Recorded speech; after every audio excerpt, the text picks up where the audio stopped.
So number 1 says to find the mean.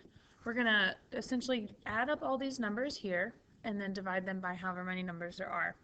When you add all of these numbers, so 26 plus 35 plus 23 plus 27 plus 19 plus 23, you get 153. And then you're going to take that number and divide it by 1, 2, 3, 4, 5, 6 numbers. 153 divided by 6 gives you 25.5. So the mean for number 1 is 25.5. Number 2, finding the median. Remember, to find the median, you have to put the numbers in least to greatest order. So 19 is the smallest. Then we have two 23s.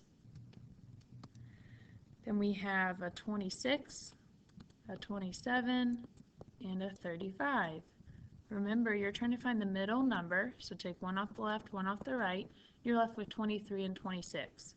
Since that number is not the same, we have to add them and find the middle number of those. So adding 23 and 26 gives you 49, and then you're dividing 49 by 2 to essentially get your middle number. 49 divided by 2 is going to give you 24.5. So that's going to be your median of this question. For the next one, you're finding the mode and the range. Remember, the mode is the most occurring number.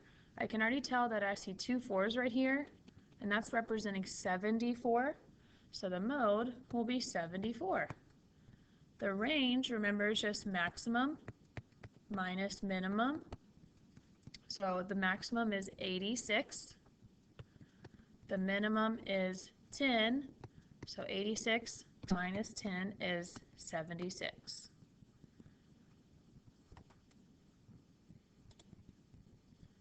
Here's a list of the college scholarships amount earned by 7 high school seniors. How many students earned a scholarship that was above the mean amount? This one is different because you first have to find the mean amount.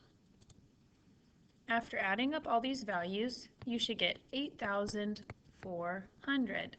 Since there are 1, 2, 3, 4, 5, 6, 7 numbers, we're going to divide that by 7. 8,400 divided by 7 is 1,200. Now we just have to pick which ones are above that mean amount. 1,900 is above it, 2,400 is above it, and so is 1,500 above it. So how many students earned a scholarship that was above the mean amount? There were 3 students that earned that scholarship above the average.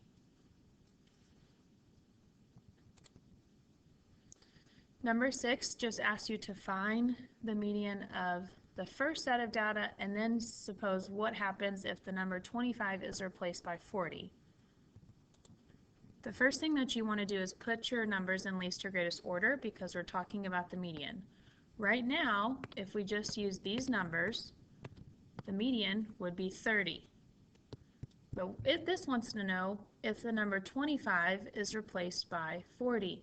Here's the number 25, so all I'm going to do is replace it with 40, which means instead of having 25, I'm now going to have two 40s.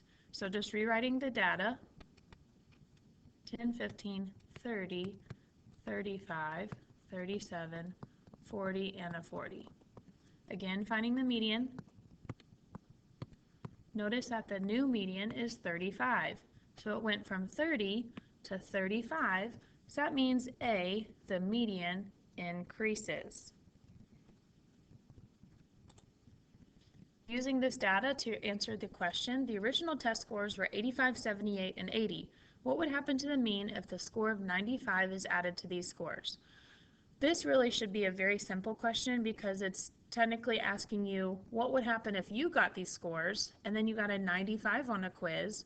Your grade would go up, so that means the mean should also go up. Here's just proof of how that happens. The original mean, if we added 85, 78, and 80 and divided it by 3, we get 81. But now when we add the score of 95, again we would have to divide it by 4 because there's 4 numbers, we get 84.5. So notice 81 increased to 84.5. For number 8, how many students had a spelling test score that was at least 35 but less than 55? Remember, at least means it can be equal to 35. So here are equal to 35, but less than 55, I have to stop at 54. Because 55, I can't go all the way to 55. That's not less than 55. So I have 1, 2, 3, 4, 5, 6, 7, 8, 9 students that got a spelling test score that was at least 35 but less than 55. With this one, the thing that makes the graph misleading is that the pictures are not the same shape. So just make sure that you have that written down. If they wanted to make it a better graph, all the pictures would need to be the same size or the same shape. For number 10, how much more does a round of golf cost in Arizona than Texas? Arizona looks like there's $80. Texas looks like there's $50. So how much more was that? That was $30 more.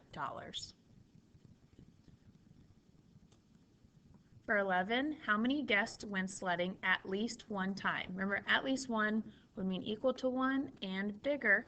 So all you got to do is count all these numbers. Counting up 4 plus 7 plus 3 plus 1 plus 2 will give you 17 guests. The last one for this front page, what type of graph would best show the number of students in each club at a middle school? That one would be C, a bar graph, because you're talking about comparing different numbers of students. If it talked about more specifically like percents, then you would choose the circle graph. This is going to conclude part 1 of the video. Part 2 will show you the rest of the questions on your review. So go ahead and click on the next video to look at those.